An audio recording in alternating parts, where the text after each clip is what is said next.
Hello, everybody, and welcome to the Two Tired Parents podcast. I'm Miles Weber. I'm Heather Weber. And yeah, we're tired. We're tired, and we're back in studio. But we are also back in studio. It's my first time in studio, not pregnant. This is your first time in studio, not pregnant. That is true, yes. How does the Cozy. chair? Yeah, how's the chair? Nice. It's nice when you don't have sciatica. Oh, yeah, I know. Saying sciatica in the chair. The reviews on not having sciatica and sitting are they're really positive. Yeah. So there you go. You're not going to be like rolling around or holding your belly the entire time. Could.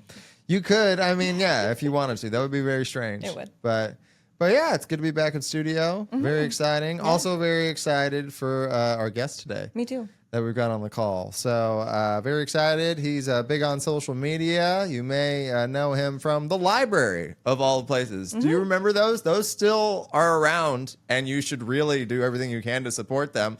He's also the new host of Reading Rainbow. Welcome to the show, Mychal, the librarian. Hi, Mychal. How you doing today?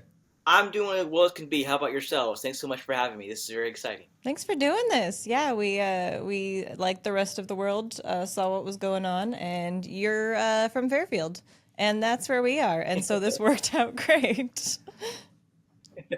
Yeah.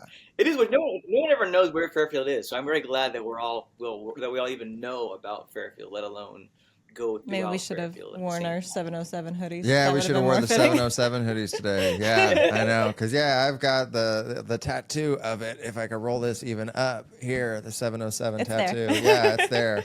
So yeah, now. Yeah, so I've got a 707 tattoo, and usually I've got a hoodie that I wear that has the 707 with the upside down smiley face as well. Yeah, when I found out you were from Fairfield, I was like, what? And like, I don't know what it is about, like, you find out people are from the same region, you're like, what high school? Like, seriously. And I'm like, I'm homeschooled, and you're like, oh no. It's oh man, right on. Were you homeschooled? I was homeschooled. I was homeschooled from kindergarten all the way through junior year. I graduated from Rodriguez, but I just went 07, 08, and that was it. That was my first experience with going to public school, and any school really outside of my house, outside of my kitchen, outside of like some co-op things as I got older, doing various science programs and going to like someone's house to do like building like the science guy level sort of workshop with other homeschool kids. That's amazing. What made you like, all right, last year of high school, I'm going to go see what it's about? It's a good question, and my parents have since admitted it. It's for me, is my siblings did not like being homeschooled as much as I did, and I kind of felt that if I didn't go to school, my parents would be like, you know what, Mychal liked being homeschooled. It must have been a good thing. We're going to take them all the way through. So I kind of almost took one for the team. Wow. Okay. And my siblings were very happy to be able to go to school. And it was a wild experience. It wasn't too much like overwhelming as far as like the socialization goes to, just because Rodriguez was such a large school. There were so many pockets of people. And just growing up in Fairfield and Solano County, I was able to make numerous friends playing sports and doing different things. The older I got in life, so it wasn't too wild. It was more so just like the structure of you're not having that one teacher to student ratio. You're in school to a certain time. You can't finish your homework early and get to go home and go do whatever. So yeah, it was a weird experience. And you have to ask. I should write about it one day. You have to ask to go to the bathroom. Also weird, I'm sure. I don't understand how that exists, but you do, and it's very, very, very unusual. I think one of the better parts about being homeschooled is, I mean, you're all the more in the running for like valedictorian and things like that, right? Like, I mean, and a shoo-in for class clown on a good day. Yeah.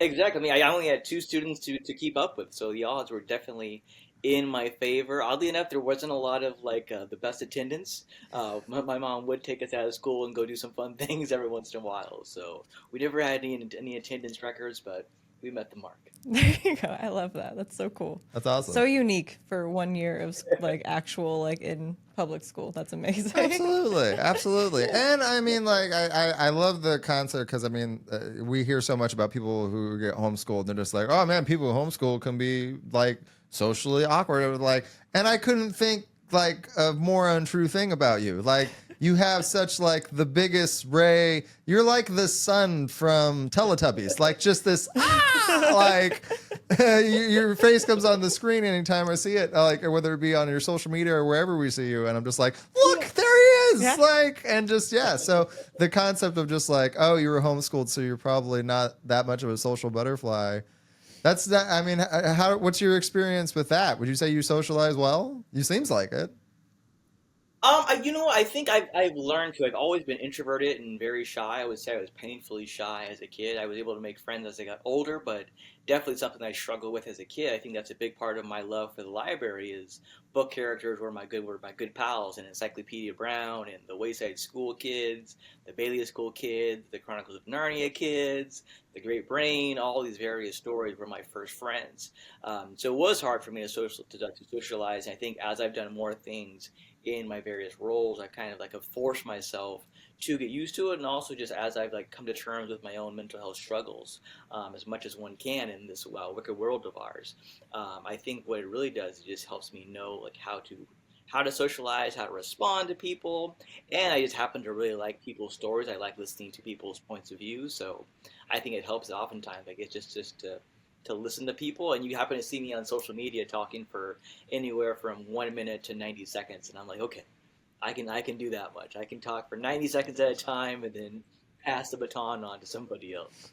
There you go. That's perfect. Sounds familiar. Oh yeah, absolutely. But yeah, no, but you've got a wonderful listening face. You and Steve from Blue's Clues. I feel like it's just like the. Oh yeah, no, I should tell him everything that's on my heart and mind right now.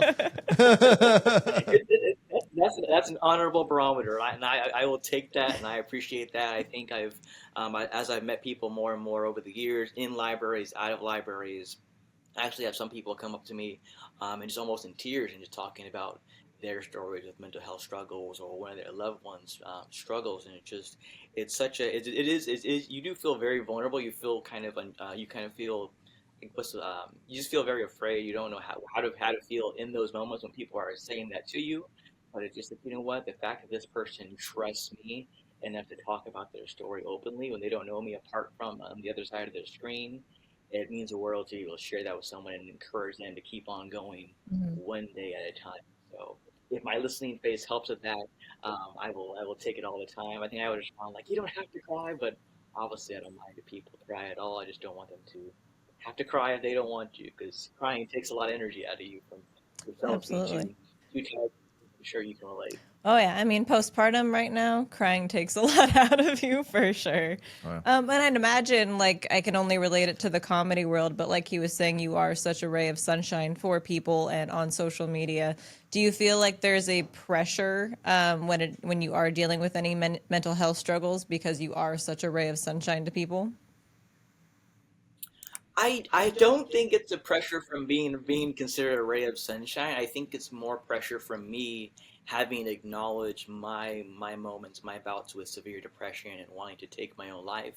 That now that I've openly talked about those struggles, I feel pressure to not do that. Where I'm like I've honestly had days in the past 6 months where like I definitely woke up and been like, do I want to do this today?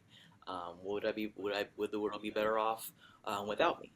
Today's a very good day, but those days still happen. I think on the other side of talking about how much you survived, encouraging people to go one more time, I think it's hard to look at yourself and say, how can I say that? And how can I have these feelings? But I think in me being more honest with more and more people, it's helped a lot. And I think I also look back to the day like when I wasn't as open about my mental health struggles. People were like, how is this guy like this? How is he the Teletubbies person? How is he Gumby in human form and all these very silly comparisons of happy-go-lucky people. And I think I remember that people still they still appreciated the fact that I was a joyful person. So for me, on the other side, I'm like, you know what? I need to give my permission. I give myself permission to be joyful again and say, you know what? It's okay to be joyful for 90 seconds, even if you're really struggling. You can talk about those feelings another day. You can talk about them today. So a lot of pressure, but also just a lot of growth, and just knowing that I'm still doing social media for me, for people who are like me, who are struggling like me, the various kid versions of me. When I didn't have someone to say it's okay to not be okay, feel what you're gonna feel today. Just Mr. Rogers and LeVar Burton's good things. If I can try to just be there for somebody, either as a person who is this various social media PBS thing, reading rainbow things that people say, or if it's just as Mychal Threets the human being instead of as a Mychal the librarian sort of role. Yeah.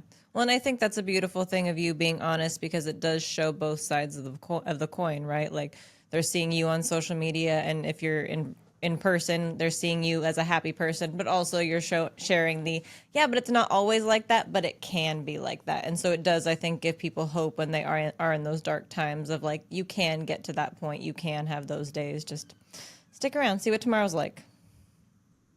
Yeah, hoping so. I think it's very real. I think when people see me, I do have a little bit of socially awkwardness to me. I think just because I'm coming to terms with my form of neurodivergence, addressing if I am going to identify as a person with autism based on what I've said from or talked to from different doctors, as a person who has ADHD. So there are little bits of those different traits in me when you see me in person. But I am still a smiley person. I'm still happy to see people. I'm glad to be approaching every single day differently and just happy to be learning, happy to be alive. And yeah, I think you still see that when you see me in person. I think when you see me on your screen, on your phone, on your computer, you see 90 seconds of just like me talking about libraries, talking about books, talking about the things that saved my life. And I'm just super happy to talk about those things. And that just what happens when I get to talk about books and authors and illustrators. But then I think you see me maybe on stage or out and about, just talking to somebody. And I think that's when I have more of that Mr. Rogers, LeVar Burton cadence just from being raised in the library. Whereas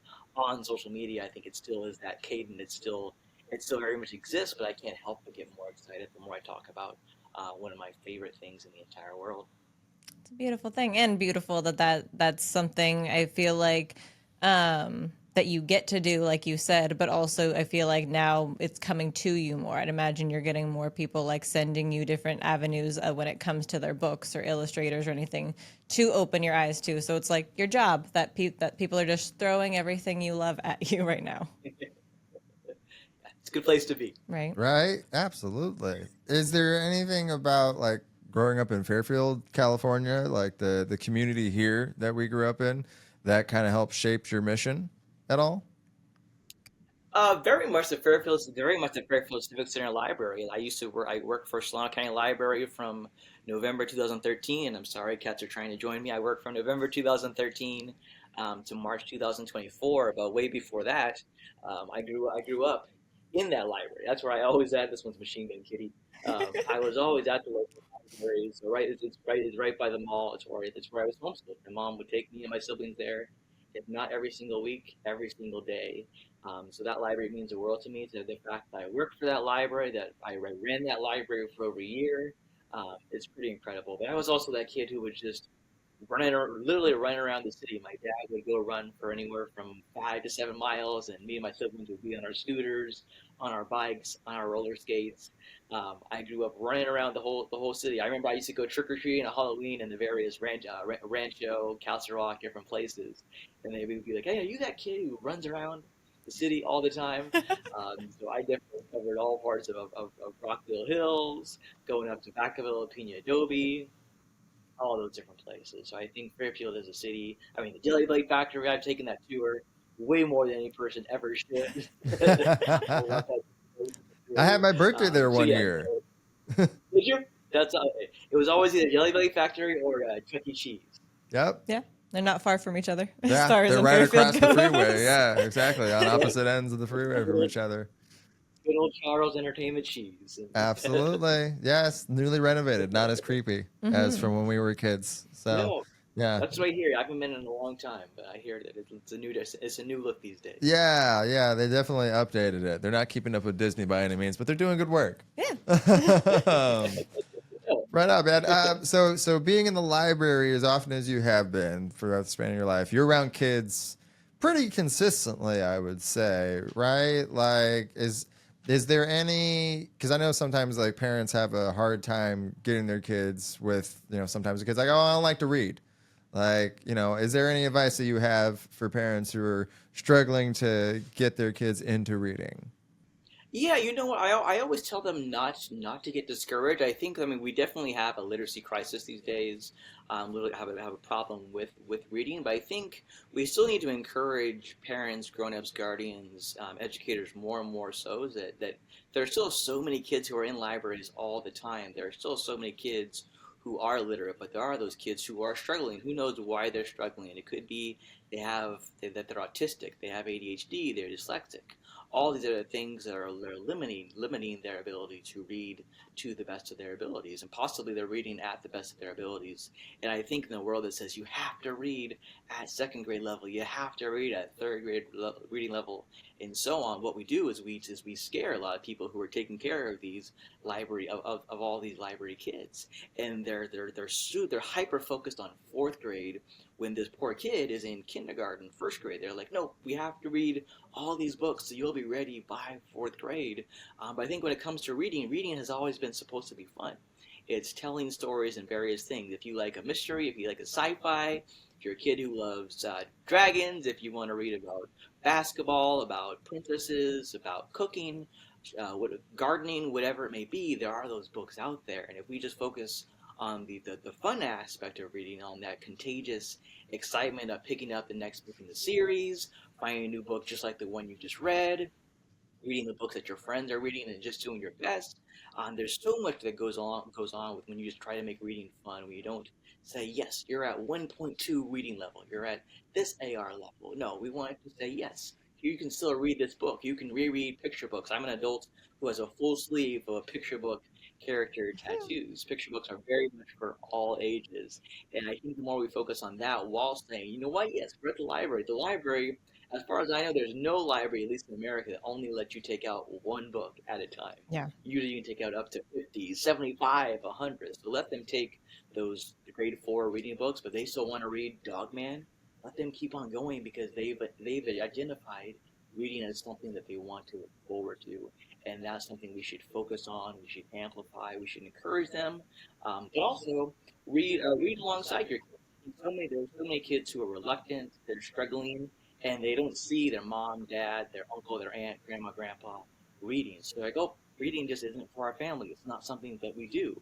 But if you're reading the newspaper out loud, if you're reading your articles out loud, read your emails out loud if you have to. There's so much things that are reading. Read your subtitles aloud.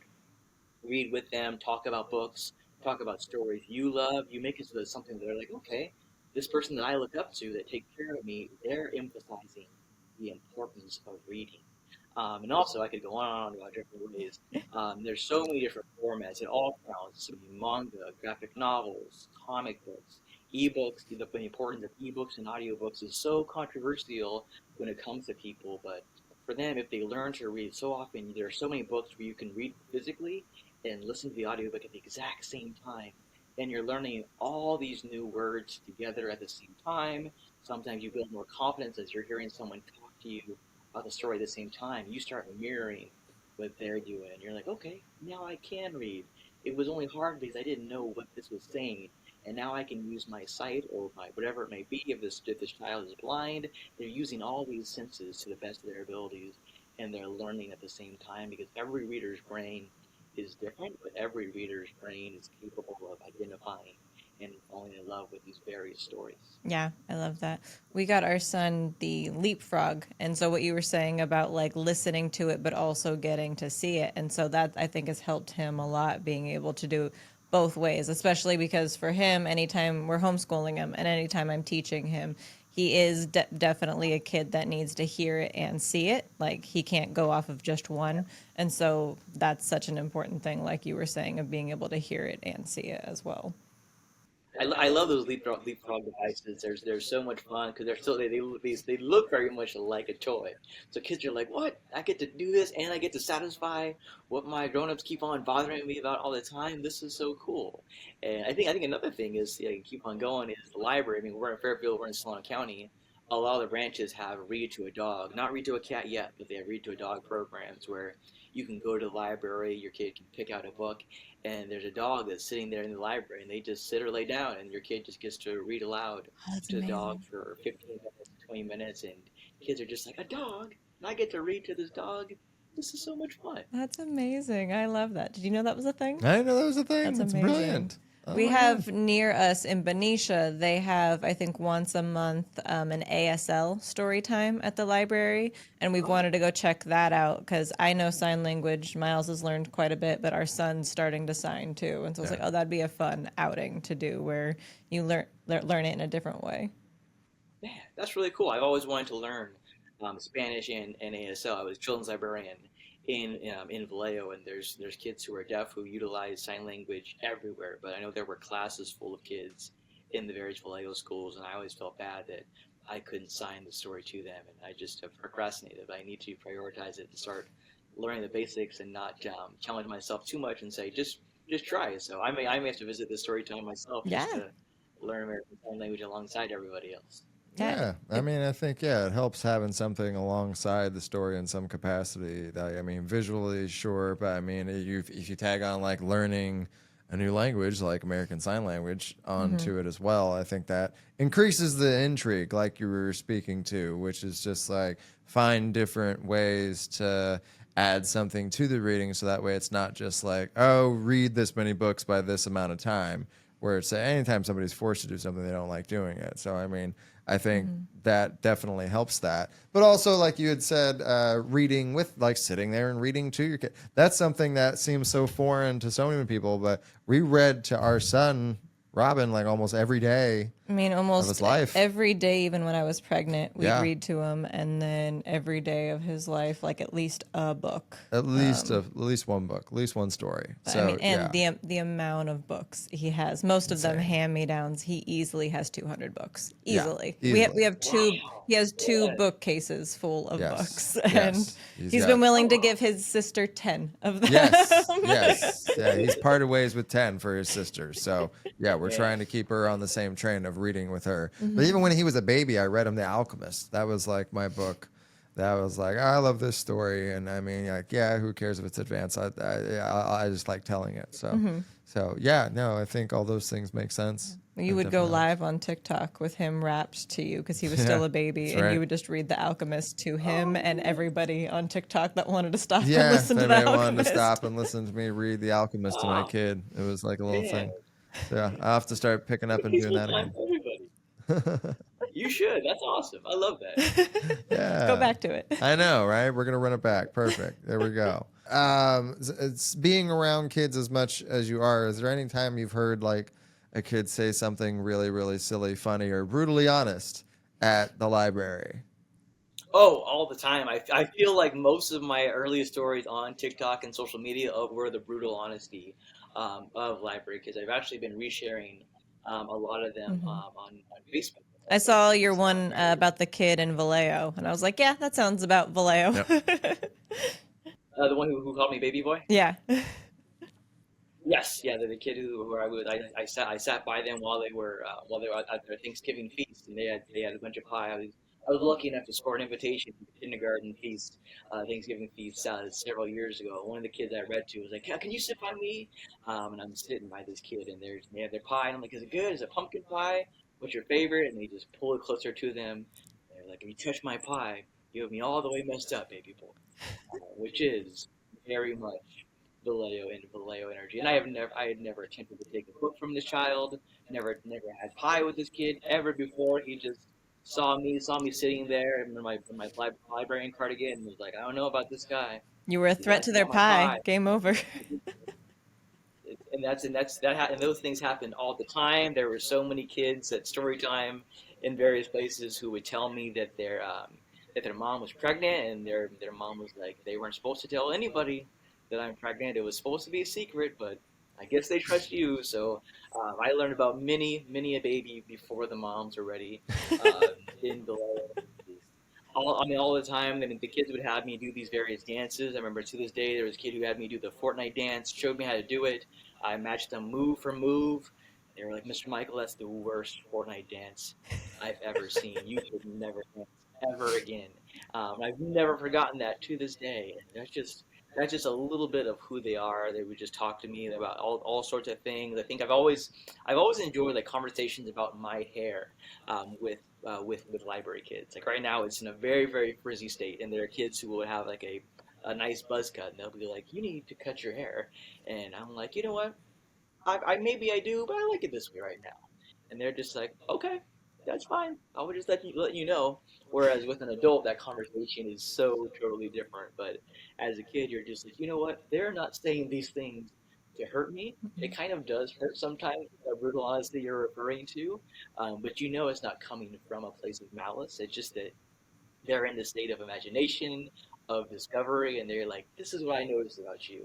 I'm going to say it out loud. I haven't learned to filter myself yet, so you get my unfiltered observations, and unfortunately, this time I'm observing you, and here it is for you to enjoy or be dismayed by. So I would say every day as a children's librarian, honestly, I became a children's librarian because I knew I was going to be roasted relentlessly by kids because I worked almost every shift with the former children's librarian, and I would go to school visits with her, and I would just see them be just so ruthless. They would talk about her hair, they would talk about her clothes, all these different things, but they would be so nice, so respectful at the same time. They were so excited to see this person. I was like, I want to be a part of this. If I'm going to keep on going to the library, I want to be made fun of every single day that I see these wonderful people. They are either wholesome or they're entirely unhinged, and there is no in between, and you're just this trusted individual. And it's something, yeah, that I saw every single day at the library. And I think I noticed the very, very little things that they would say that everyone else is just like, you know what, that's who they are. Um, you're going up to kids. I'm sure you're kind of sick to an extent of what they say, the things that other people are like, that's hilarious, that's funny. You're like, is it? That's just who they are. They're Yeah. always saying that. And for me, I think I would see that every once in a while. So what they said stood out to me, whereas other people are like, "Oh, that's funny," but that's not reminding people how funny this is. And I was like, "Yes, it is. These little things are so funny. We need this. I need this in the day." Each of those silly, unhinged, very brutally honest things are what kept me coming back to the library again and again and again. I was like, I don't know what they're gonna say. But they're gonna say something. I think the hardest thing is not laughing when some of it's super unhinged, at least like as a parent, when it's you're like, that was really funny, but I'm not gonna, especially our son, he wants to make you laugh. And so trying not to laugh at the unhinged things so he doesn't keep repeating it is hard sometimes. Yeah. So yeah, I get that. Oh yeah. No, he's Yeah, I think very. the funniest things that I won't repeat on your podcast is when kids curse about the library. When they love the library that much, when like people will say, "I don't have a library card," and they respond in kind with curse words they learned from observing things from their various grown-ups in life. They're like, "What the? You don't have a library card?" And I really can chuckle into my cardigan, but the grown-ups do have to physically leave the scene, and half the time they're like, "I'm so sorry." They're in trouble, but not really because they learned that from me. I love that they feel this strongly about the library. We're going to Right, talk that was about my that thought, is like at least they're so passionate about the library. Could be it is worse. almost always accurate the way they use their sailor speech. It's never like you're like, oh, that doesn't make sense. It's always like, wow, they have listened to car rides. They have listened to grown-ups watching sports games and getting upset. They've seen people trip and fall in their house, and words come out of your mouth, and they know where to place them in life. And sometimes they will ad lib them into Mo Willems, sometimes John Klassen. You may get Captain Underpants saying some things, and Oh yeah. yeah, Oh yeah. it's pretty funny. I don't endorse it, but it is hilarious. I mean, at least they're using it properly. Because wasn't that like a talk we had with a friend of like, you can curse as long as it's funny and you're using it correctly. Yeah, those are the criteria. Yeah. So not in our house, but No. we've seen that exercised. And I mean, by golly, those kids were funny. Yeah. So bare minimum, there's that. As far as like specifics of books, like, is there a specific book that you would want every family in America to have? Anything stick out to you as far as like, man, if I could put this book in everybody's home, I think this would really be helpful. That's a really good question. I would say if they get to a certain age, I think everybody at some point in their life should read The Giver by Lois Lowry. I think that was a book that I read. It's actually in libraries often either in the children's section or in the young adult section. It's always flipped depending on which library you go to. But for me, it was the first book I remember reading that like really got me thinking. Where I was like, how am I viewing life? What is my perspective? Where I first I remember thinking, what's real? Am I real? Am I seeing in color? Am I seeing in black and white? What have I been seeing in? It was that first book where I was asking all these questions about myself. Um, but I really think all families should read Matilda by Roald Dahl. I think you mentioned reading some kids, they're reading some books that were a little bit more advanced to your kids. I think that's a book that you can read at all sorts of times. I think Matilda Wormwood and the magic of books that she possesses is just really good about talking about books for every single person. I think it's one that you can just develop. You could read it to kids when they're a baby, when they're 5 years old, 10, and so on. I think that just it's just one of my favorite books of all time. I mean, Matilda is a true bookworm, and she just knows magic. Just it's such a great book. I can't stop talking about that. But then I think Mo Willems. I think Mo Willems, just that pigeon, just the way that Mo was able to write, is really magical. Again, the magic theme. I think Captain Underpants and Dogman should be encouraged as much as possible. There's something again that Dave Pilkey does, and what's really great that he's able to do is Dave Pilkey is autistic. Dave Pilkey has dyslexia, so he wrote those books in a way that he knew kids like him needed that kind of style in a book. So it's a great book to show every kid that they are capable of being a reader and to use Dave Pilkey's stories. So I think those are 3 or 4 really good ones for every household to have. But there's so many more. I mean, there's a monster at the end of this book with Elmo, which is one of my favorite. I know you may not be able to see it, but I have it tattooed on my wrist. Oh, yeah, we have that one. Yeah. And where the wild things are. Mm-hmm.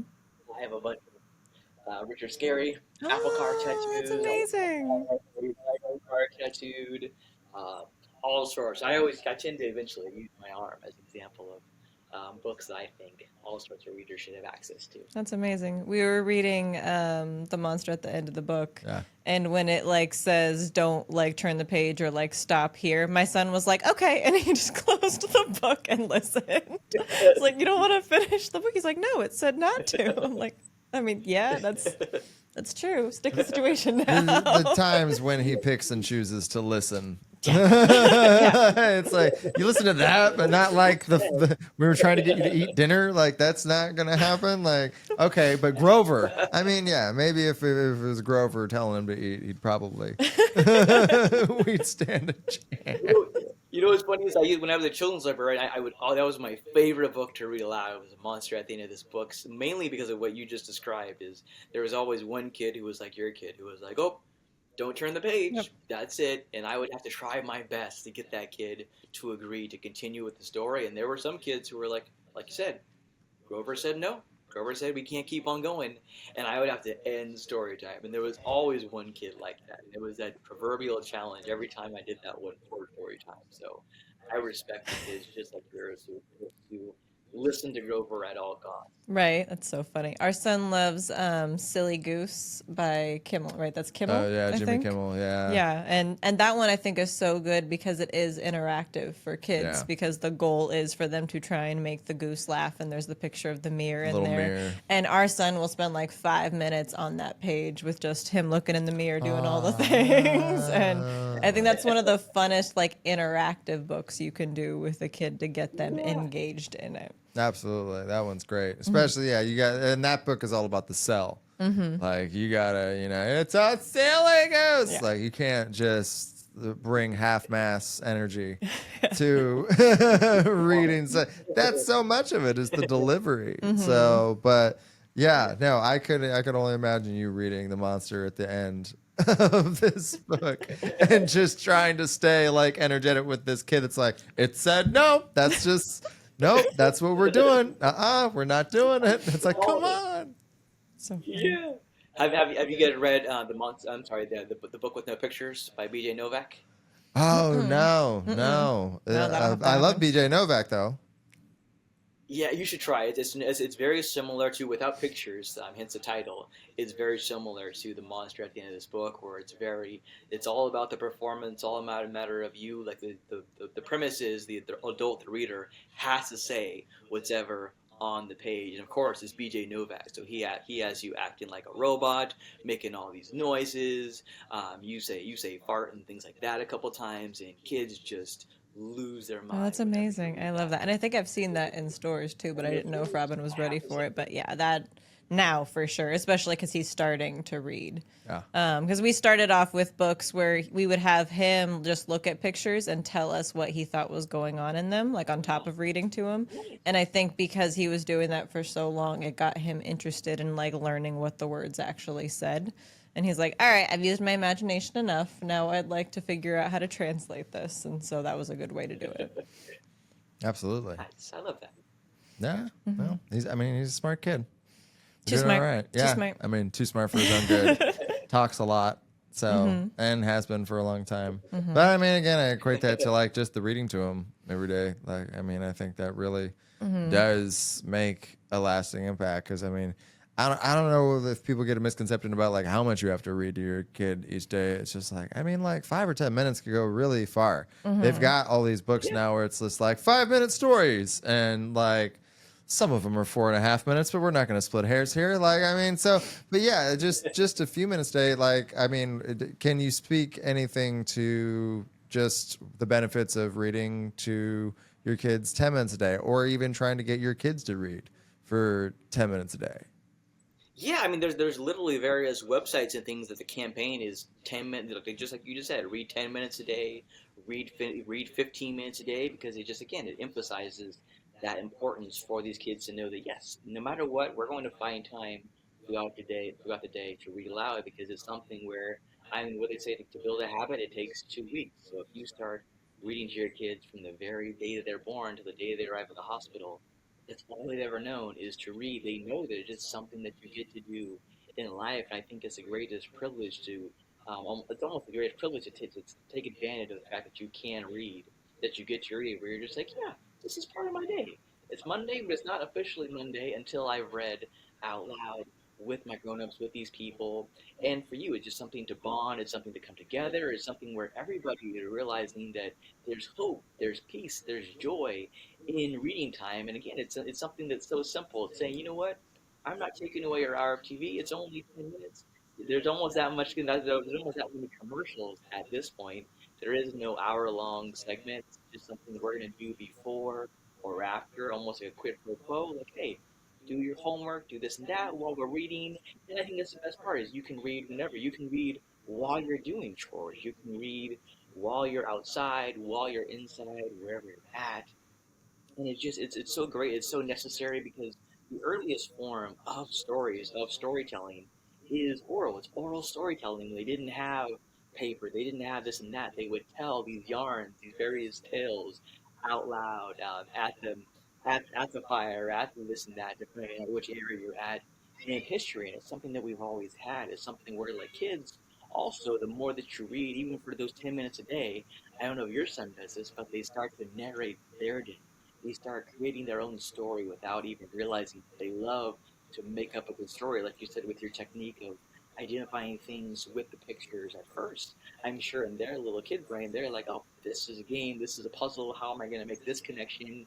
What correlates with this and that? And they're already at 5 months to 6 to 12 months to 18 months and so on. They're already forming these different things because we have no idea what exactly happens in their brain that young, but they're just yearning for imagination. And then when you start that tradition, that routine of reading aloud, you're just carrying it forward. You're creating these little storytellers, and most often you're giving them a voice. You're showing them how important their voice is by using your voice for good and saying, "Yes, you may talk too much. You may be too smart for your own good, but I'm really proud of you that you have these tools, that you have these resources, so that if you want to stand up for something at an early age, you can. Or if you don't even want to go the heavy route, and you just want to say this, you want to contribute to this, you want to tell this classmate, this neighbor, something that's going on. It's so great that they have the potential and the ability to use their voice in that way, simply by something as small as taking 10 minutes out of your day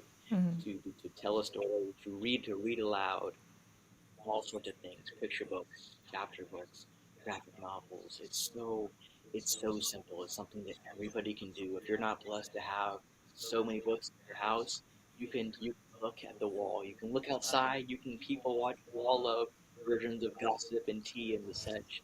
You can look outside and you can tell a story about the day, Hmm. and you're telling people the story is. It's just something. Again, it's something that no matter where we're at, no matter our intellect, our background, we're all capable and worthy of storytelling, even if it's 5 minutes, 10 minutes out of the day. It hones every aspect of who you are. Yeah.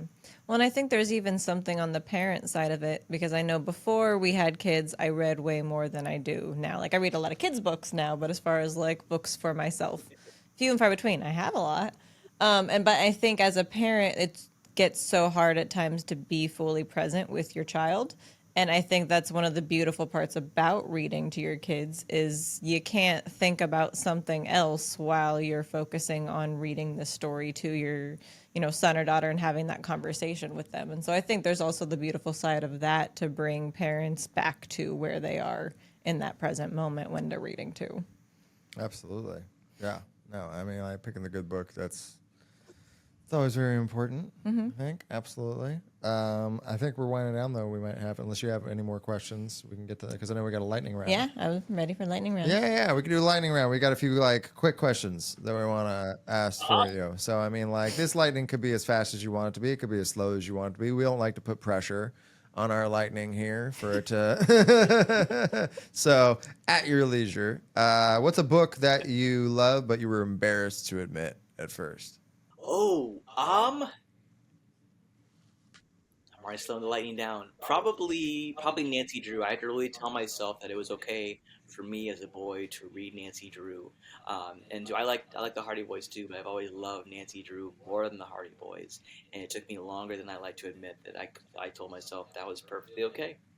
Yeah, I love that. Yeah, I mean, like, well, that's always the thing when you're a young boy. Like, you read anything that has to do with a girl. Like, I mean, like, I feel like I read Harriet, the Spy of the Book, before the movie came out, and I mean, because it was like, Harriet, what are you doing? And I'm like, hey, I like this. Back off. Yeah, I know the boys in my class, like, if you would talk about reading the Babysitter's Club, they're like, I'm not reading that. And I'm like, you're lost. Yeah, the Babysitter's Club, the White Claw of of books for kids. Right? I'm not doing that. If libraries had hype men, what would yours yell when you walked in? Mine would probably yell some sort of obnoxious library joy chant at them, but I think I would just be that person. Well, you know what? Actually, I kind of did it inadvertently. I would say mental health check to people. I would tell it to them like briefly at the desk. I would say it during story time. I would say it to kids, and there were library kids who started like what they would say back to me. They'd come in the library and they would just go mental health check, and these kids have no idea what mental health check means at all. And so I'm glad you asked that question. I've never thought of it as like a part of my hype of saying mental health check to people enough that they would actually take it for themselves. My staff didn't like it all. They were like, "Oh, here comes Michael. We got to get out of here. I'm not in the mood for a mental health check." That's my mental health check response. So Oh. that was a hype man. I would like to be the Little John with like one word, but I feel like I would always put too many in I love there. that that's a thing because we are in this weird, I don't want to say weird, we are in a spot where we were just talking about on the drive here that therapy is coming more to the forefront of Yes. things and mental health. And even we're wrestling fans. And I AJ was Lee thinking came the back. exact same thing. And now, like, therapy is a chant that It was wrestling a fans chant. are doing. Yeah, she talked about going to therapy, and then they started a chant, Yeah. going, therapy, Therapy. therapy. And I'm like, this is wild right now. Like, so, yeah, I love that. I Yeah. love having just like a mental health check. So Yeah. we're going to start getting into that now. I love that. Well, you know what? I love. I've always loved Andre the Giant and Eddie Guerrero and John Cena and all of them. I grew up watching all of it. And I always said yes. I don't know how I started saying yes at the end of my videos. I think it's a Daniel Bryan Yeah. who says. Yeah. Yes. I'm so surprised no one has ever like commented or said things along those lines because every time, the very times I rewatch videos, I'm just like, why am I always compelled to say yes? I mean, I was neither a fan nor not a fan of Daniel Bryan, but it's very funny that that's all I ever imagined. Just like, I yes, love that. Plug it in where you can. And if it brings you joy, even better. Yeah, Let's absolutely. see why. Maybe we're just like, you get to just cheer. Now I'm You going to feel keep Superman my all the eyes time. peeled for your videos if you do that. He did the yes chant. There it was. Boom. What's your favorite children's book that's out right now? Like recent one. Recent one. That's a good. Let me actually see. I'm gonna see the name of it is. Hopefully, I'm not gonna knock everything off. You got to make sure that you're exactly right. Mm-hmm.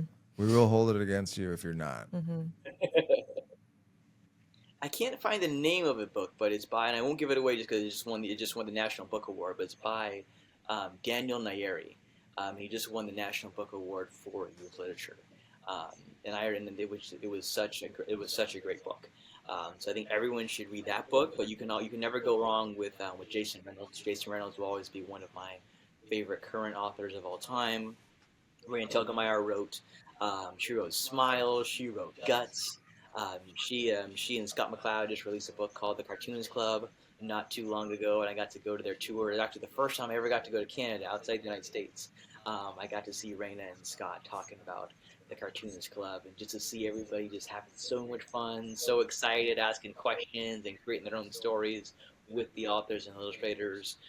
It was so much fun. So I would say definitely Daniel Nayeri's award-winning book, Jason Reynolds all the time, and yeah. Okay, actually, you know what? Tony Weaver Jr. wrote a book called Weirdo, and Tony is one of my very very best friends. And I love that book. I love what that book means. It was Tony also had some mental health struggles as a kid, unfortunately, but he's still with us, and it's just a story of embracing being a weirdo, being a superhero as a weird person, and just to see the impact that graphic novel, that book has on readers across the nation is so cool. Even before they find out that I'm friends with them, they'll just start talking about that book, about how it saved them from so many dark days. These are kids. These are fourth graders, sixth graders, eighth graders. And just the way they're able to connect with Tony's energy, with his writing, it's so special to behold. I think it's so cool. Like I think of books when we were kids, and they weren't saying as much as I feel like kids' books are saying now when it's talking about mental health, disabilities, like how all families look different. And Yeah. so, yeah, I can't think of a lot when I was a kid that was a thing as much as it is now. It's And definitely becoming more of a thing now. Absolutely. So, I mean, I wrote a you kids. did? Yeah, I wrote a kids book about having Tourette's, ADHD, OCD, Yeah, and anxiety. We just got it this week. Just got it this week. So, yeah, I mean, like, congratulations. That's awesome. yeah, man. So yeah, I think that the conversation around mental health and everything in books is definitely starting to change now. But that's a lot of authors to check out. Very excited for us now to go back and listen to this and just be like, okay, Yep. we got to go through. And We we got to can get. plug it in the description too. Yeah, we'll plug Yeah. it in the description. Absolutely. And if I can provide one more for the description, we actually had it. We had it on one of the episodes of Reading Rainbow. It's more than Peach by Bellin Woodard. Bellin is a kid author. Was a kid when they wrote it. They wrote a couple more, but we were able to feature More Than Peach, which just is about Bellin's activism, being just an extraordinary person, but a person who saw some injustices in their school about color of skin and just in various things going on, and was able to use crayons as a tool to show different things about how we're more than this, but we're also so much this, embracing skin color, acceptance, inclusivity. You have to read it, but it's so great. But I'm just so proud of Bellin Woodard. I mean, I love writing books as a kid, but I never got to get one published, and Bellin was able to do it. So Bellin Woodard's More Than Peach. So very proud that we got to feature it on the show, but also just proud of that kid overall. I want to kind of veer off of our lightning round for a second because Veer now I off. just have a question off of that, which I Yes. think we had on the list. So off of what Yes. you were saying, why is there? What are some of the biggest reasons you feel like representation is important when it comes to kids' books? I think it's something you said earlier about how books these days have such elements more than ever. There is disability, there is mental health, there is race talked about. But I think so often why representation is so important is because it's actually part of the discussion of why such things are still so controversial. Why there's people who are so worried about it. Is it shows that oftentimes it just happens to be part of people's story. A book about a book about ADHD, about struggling, a book about a person being black, about a person being in a wheelchair, about a person having depression. Doesn't necessarily have to be the entire plot of the story. It could be just something that the main character has. It could be something that the antagonist has. It could be a supporting supporting a supporting character, maybe the Lavender to Matilda. This is this character is going through these things. It's not what makes up the story. It's just part of it. I think that's why representation is so important because it shows that things are possible for every single one of us, no matter where we've at, no matter what we've been through. The more that we can see ourselves in books, in stories, the more belief we have, the more hope that we really do belong. It's not just lip service. It's saying yes, you're black, you're Mexican, you're Asian, you're LGBTQI plus, you're struggling with your mental illness, but you still have a voice. You still have an opportunity to share your perspective because for so long, so many of us didn't. I talk about my grandparents all the time. I am so honored to still have two surviving grandparents, but a couple of my grandparents who have since passed were not allowed to have library cards. They weren't allowed to go to libraries. They weren't allowed to be literate. And now you fast forward a couple of generations, and I'm so proud to be their grandson, to be a person who bothers people about literacy and libraries, essentially for a living. And that's from a descendant of people who weren't allowed to enter the place that I love more than anywhere in the world, that public library. And representation, it honors that lineage, it honors that history, that story that says this wasn't always possible for people. But now you get to see yourself in these books. You get to write your stories. The reason that we see it more now based on when we were kids is because these people know that they can write. They were told by librarians, by teachers, astronauts, engineers, nurses, and so on. They could be anything. They were told by Mr. Rogers and LeVar Burton they could do anything, that their feelings are mental and manageable, and they believe those feelings. They believe those people, and they took it and they told their story, and someone believed in them, believed their story, and published it. And representation shows kids that they belong in books, but even better, they belong in the world. And then they may decide to stay one more day because representation matters because they are going through some things they're not ready to talk about. They don't know how to talk about, but they can talk to those characters. They Yeah. can learn how to voice what they're going through because of that representation. It doesn't even have to be heavy. It could just be a feeling on a particular day they were never able to address, and that book showed them something. But also, representation says you can just be a kid in the neighborhood, and it's a book about a person who likes basketball, who likes dragons, who likes Pokemon, or it could be 14-year-old Bellen Woodard writing a story, writing a book about themselves, and these other kids see this 14-year-old author, and they're like, I can do that too. I like Bellen. Bellen's my friend. I didn't know kids can do this. I can't. Maybe I'm going to give it a try.